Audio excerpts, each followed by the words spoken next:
नमस्कार दोस्तों। बात करते हैं जेमिनी यानी मिथुन राशि के जातकों के लिए आने वाला जून महीना कैसा रहेगा।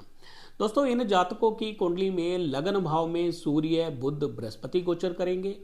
शुक्र इनकी कुंडली में 11वें भाव में होंगे। शनि इनकी कुंडली में 10वें भाव में होंगे। राहु इनकी कुंडली में खाना नंबर 9 में होंगे और केतु मंगल के साथ में इनकी कुंडली में खाना नंबर 3 में गोचर करेंगे। दोस्तों, इन जातकों की कुंडली में लगन भाव में सूर्य बुध बृहस्पति होने की वजह से इन जातकों में गुस्से की अधिकता रहेगी। मन छोटी छोटी बातों पर व्यथित होगा और मन चिड़चिड़ा बना रहेगा।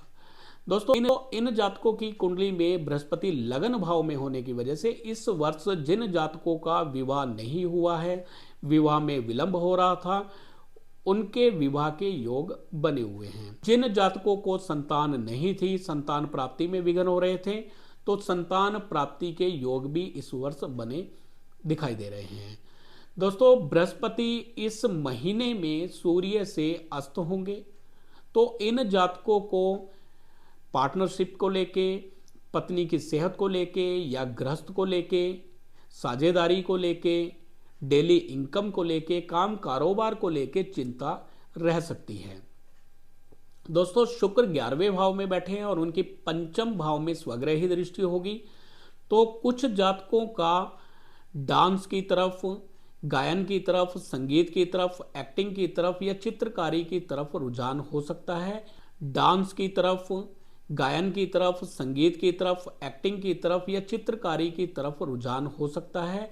डांस की तरफ, गायन की तरफ, संगीत की तरफ, एक्टिंग की तरफ या चित्रकारी की तरफ रुझान हो सकता है।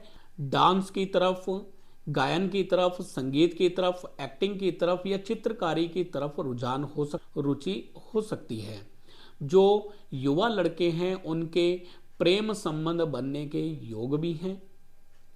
जो जातक किसी प्रकार का विद्या अध्ययन कर रहे हैं तो विद्या से लाभ मिलने के योग भी इस समय बने हुए हैं। जो जातक नौकरी के लिए कोई इंटरव्यू देना चाहते हैं तो इंटरव्यू में सफलता के योग भी इस समय बने हुए हैं।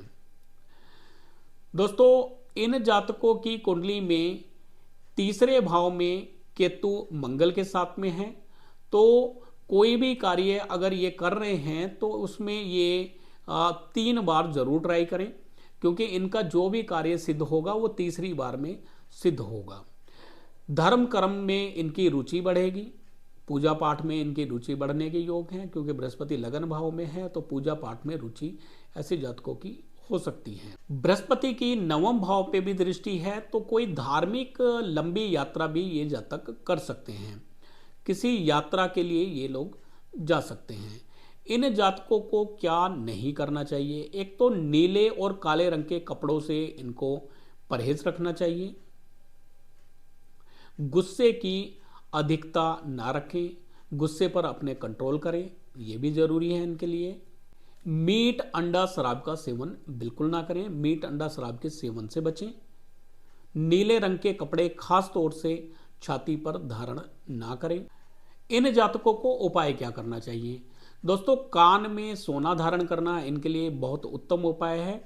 सीधे कान में सोना धारण करें। अगर सोना धारण ना कर सकते हो तो माथे पर केसर का तिलक लगाएं और साथ ही साथ कान पे भी यहाँ पर केसर का तिलक लगाएं। तो माथे पर केसर का तिलक लगाएं और साथ ही साथ कान पे भी यहाँ पर केसर का तिलक लगाएं। तो माथे पर केसर का तिलक लगाएं और साथ ही साथ कान पे भी यहाँ पर केसर का तिलक लगाएं। तो माथे पर केसर का तिलक लगाएं और साथ ही साथ कान पे भी यहाँ पर केसर का तिलक लगाएं। तो कानों पर केसर का तिलक लगाएं, माथे पर केसर का तिलक लगाएं और जल में हल्दी डालकर स्नान करें। तो ये छोटे छोटे उपाय करके आप अपने जीवन को और भी उत्तम बना सकते हैं। जो रुकावटें आ रही हैं वो रुकावटें आपकी दूर होंगी और काम कारोबार में भी आपको सफलता हासिल होगी। दोस्तों, उम्मीद है आज की वीडियो भी आपको पसंद आई होगी। अगर वीडियो पसंद आई है तो वीडियो को लाइक करें, शेयर करें और चैनल को सब्सक्राइब भी कर लें, ताकि आने वाले महीने का राशिफल भी आपको समय पर प्राप्त हो सके।